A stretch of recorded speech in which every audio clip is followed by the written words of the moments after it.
Nobody tells you that grief has a guest list. Jennifer died on a Tuesday. Pancreatic cancer. 6 weeks from diagnosis to burial. Not enough time to say everything. Too much time to watch someone you love disappear in slow motion. She was 53. She still had a Pinterest board called "When We Finally Go to Italy." We never went. I'm telling you this so you understand the size of the hole I was standing in. Not a hole in my schedule. A hole in the center of everything. 26 years of marriage. 26 years of her socks on the bathroom floor, and coffee too strong, and "you're welcome" to the microwave when it beeps. She was the whole architecture of my ordinary life. When she died, the walls stayed standing.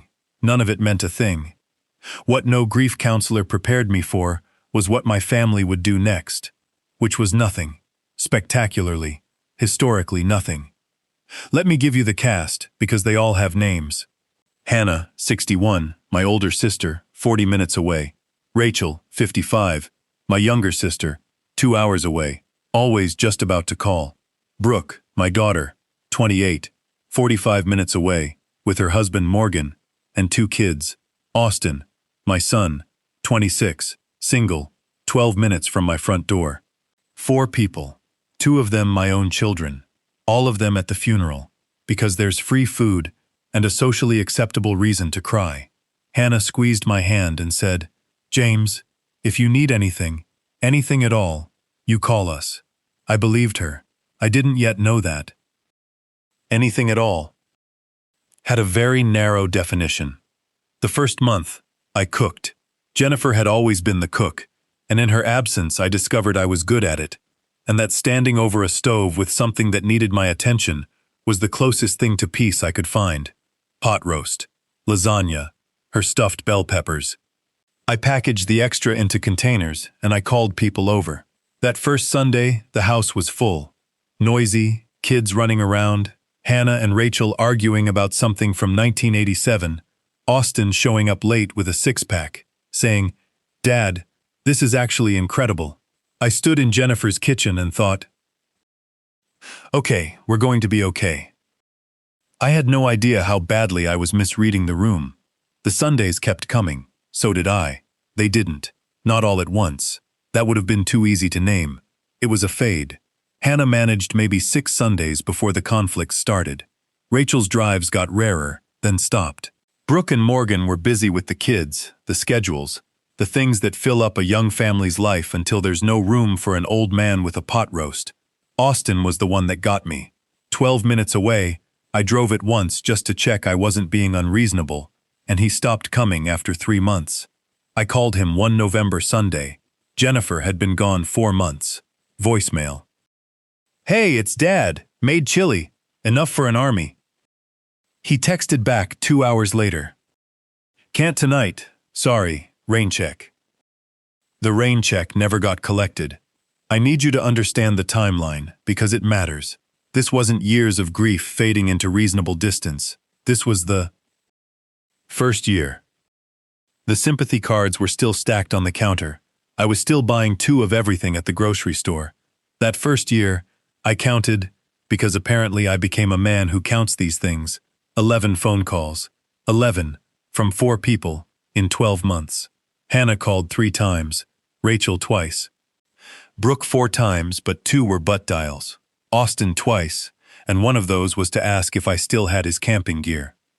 Year 2, I kept cooking. I kept calling. I drove to Brooke's uninvited, sat in her driveway for 10 minutes, too embarrassed to knock on my own daughter's door. When she opened it, she looked at me the way you look at something you forgot existed. "Dad, we were just heading out." They weren't. I could see Morgan on the couch in sweatpants. "That's fine," I said. I was in the neighborhood. I'd driven 45 minutes. I went home, ate pot roast alone, and went to bed at 9.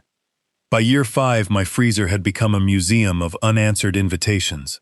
My therapist, Dr. Calloway, told me to communicate my needs directly. So I tried. I sat Hannah down and told her I was lonely, that I missed my family. She looked at me with genuine, completely useless sympathy. "Oh, James, you know we love you. We're just so busy. You're 40 minutes away." I told Rachel the same thing over the phone. She cut me off. "You have to stop being so sensitive. We have lives. Stop being so sensitive. We have lives. I thought about Jennifer's Pinterest board, about her hand on my knee in the car, not saying anything, just there. I thought about how she would have handled all this. She always handled everything, and how she was gone, and I was being told I was too sensitive. I hung up and sat in the kitchen a long time. Something in me was done. I didn't know it yet. Year 7, Austin called, actually called, needing $26,000 in 2 weeks for a business mess he'd gotten into. I know I haven't been great about keeping in touch, but you've always been there for me. I gave him every penny, because he was my son, and because some fool part of me thought this gesture might crack the shell and let some light back in. For the 2 years it took him to pay it back, the calls were regular. Dinners happened. Birthdays got remembered. The week the debt cleared, the phone went quiet again. I'm not saying it was conscious. I'm saying it doesn't matter whether it was. I turned 67 on a Sunday. I cooked myself a birthday dinner and called everyone, and not one of them came. Brooke sent a card. Hannah texted. Rachel called for 4 minutes and spent 2 of them on her neighbor's fence. Austin sent a cake. I sat at a table set for 6 and ate pot roast alone, because hope is the most embarrassing thing about me. I thought, Jennifer, what do I do? She's been gone 10 years. She doesn't answer anymore. I waited the way you wait when you already know the answer and you're just not ready to admit it. Then I ate my pot roast and did the dishes, and over the following weeks, quietly, the way a decision gathers force before it breaks the surface, I made up my mind. I told no one. First rule. I called a realtor from 3 towns over and had the house assessed. Our house, where we raised Brooke and Austin, where I'd hosted a decade of unanswered Sunday dinners. $430,000. Do you want time to think about it? She asked. I've had 10 years, I said. List it. It sold in 3 weeks, cash, to a young couple with a baby on the way. While it was in escrow, I moved the rest of my life. Pulled my retirement account somewhere harder to trace. Not hiding assets. Just becoming someone who didn't want to be found. Canceled my cell number. Closed the social media accounts Jennifer had set up years ago, which I'd kept running, because shutting them off had felt like another small death. I found an apartment 3 hours away, in a lake town called Mill Haven. The kind of place people move to when they want to be left alone, and everyone understands that about everyone else. I packed what mattered. Jennifer's photographs, her grandmother's quilt, her cast iron skillet, my books. I left the furniture. I left the 6-place table. I left the freezer full of frozen optimism. On the last day I walked through every room, stood a long time in the kitchen, locked the door, left the key in an envelope for the realtor, and drove away. No note. I slept 11 hours that first night in Mill Haven. A small miracle if you've spent 10 years waking at 3 a.m. with a very specific species of loneliness. I unpacked my books, hung Jennifer's photographs, put the skillet on the stove where it belonged. I walked the 6.5-mile lake trail every morning, geese being rude to each other, which I found deeply comforting. I cooked for one, which sounds sad and maybe is a little sad, but there's also something clean about it. I found a bookstore and argued about Cormac McCarthy with the owner every Tuesday. Best part of my week. 6 weeks passed before Hannah tried my old number and got a disconnection tone. Brooke called the landline, also canceled. The 4 of them compared notes and realized none of them could say when they'd last actually spoken to me. They weren't flattering conversations, I'm told. Austin tried to file a missing persons report. The police declined. 67-year-old man, no signs of foul play, sold his house, closed his accounts. He's not missing, the officer told him. He left. Hannah hired someone to find me. It took 3 months, and honestly I wasn't hiding hard. My real name was on the lease, the library card, the gym membership. I just hadn't told anyone where I was. Turns out that's a bigger difference than you'd think. Brooke found me first, in the spring, 8 months after I left. I came back from my walk and found a strange car outside, my daughter sitting on the steps with the full architecture of crying already in place. Dad, Brooke, we didn't know where you were. I thought about 11 phone calls in 12 months. That's sort of the point, I said. She broke down completely. How could you do this? We were terrified. I sat beside her, didn't put my arm around her. This moment deserved not to be softened. When's my birthday? I asked. What? What's the date? A pause. September 12th. It's the 19th. I've had the same birthday for 67 years. How many times did you call me last year? Silence. 4, she finally said. And 2 were accidents. The lake was very quiet. I kept cooking, I told her. Every Sunday for 10 years. I set a table. I called. I sat in your driveway too embarrassed to knock on my own daughter's door. I told Hannah I was lonely. I told Rachel I was struggling. I gave Austin $26,000 and watched him come around exactly until the debt was paid. Your mother died, and I understand life moves on. But I didn't disappear. I was right there making pot roast, answering the phone. You just stopped calling. Dad, I'm sorry. I know you are.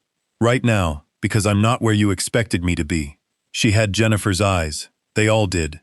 And it was both the easiest and hardest thing about looking at any of them. So what now? She asked. Now I live here. You're not coming back. Back to what, Brooke? She didn't have an answer. Neither did I. They all came eventually. That's what people do when the thing they ignored stops being available. Hannah showed up 2 weeks later, sat at my kitchen table taking in the clean apartment, the fresh coffee, a man who'd slept 8 hours. You seem fine, I said. I need you to understand how scared we were. How many times did you call me last year, Hannah? You live 40 minutes away. She had no answer. Then, 3. I know I was busy. I was busy too, Hannah. Every Sunday, for 10 years. I'm sorry, she said. And she meant it. Hannah's never been dishonest. It just didn't move me the way it once would have. Are you going to forgive us? She asked. I looked at Jennifer's photograph on the shelf behind her. No, I said. James, we're your family. You were. You had 10 years to be my family, 10 years of Sundays and birthdays and phone calls, and you were busy. She cried the whole hour, and the whole drive home, Brooke told me later. I handed her a napkin. I didn't take it back. Rachel called next, opening with, James, I think you're being incredibly selfish. I actually laughed. That is the most Rachel thing you've ever said to me. We're your family. You can't just erase us. You told me to stop being so sensitive, Rachel. 2 years after Jennifer died, when I told you I was struggling, you told me we all have lives. Do you remember that? A long silence. I remember, she said, quieter now. I took that advice, I told her. I stopped being sensitive about it. I stopped feeling things about it. Then I left. In a way, this is your doing. That's not fair. No, I agreed. It really isn't. I said goodbye, and I meant it completely. Austin came last, driving 3 hours on a Sunday, standing at my door with my old camping gear and red eyes, and the look of a man who'd rehearsed a speech all night. Dad, I know I have no right to ask you for anything. That's correct. And sorry isn't enough. Also correct. His voice cracked. I missed Mom. And every time I looked at you, I saw her, and I couldn't handle it, so I stopped looking. I know that's the worst possible reason.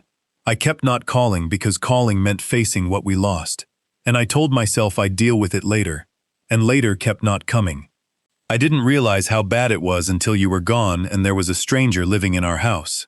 He was crying, properly, for the first time since the funeral. Something in me still wanted to fix it. That never stops being the hardest part of being someone's father. I sat him down and made coffee and looked at my son. I believe you, I said. Every word, and it doesn't change anything. The hope drained from his face.